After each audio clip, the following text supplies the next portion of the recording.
Musim liburan sekolah segera tiba. Permintaan perjalanan lintas negara pun diprediksi mengalami kenaikan.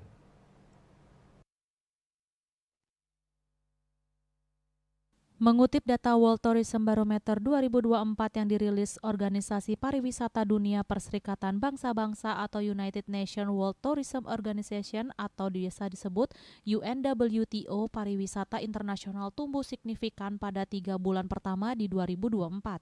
Sebanyak 285 juta wisatawan melakukan perjalanan internasional di periode Januari-Maret atau meningkat 20% dibandingkan periode sama pada 2023. Kondisi ini menurut UNWTO menandakan sektor pariwisata mulai mendekati pulih setelah pandemi COVID-19.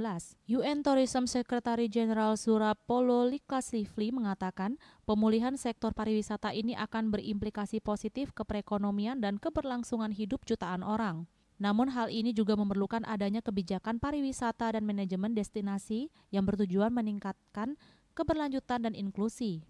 Tercatat total pengeluaran dari pariwisata internasional termasuk berasal dari transportasi yang mencapai 1,7 miliar di 2023 atau sekitar 96% dari level pra-pandemi 2024.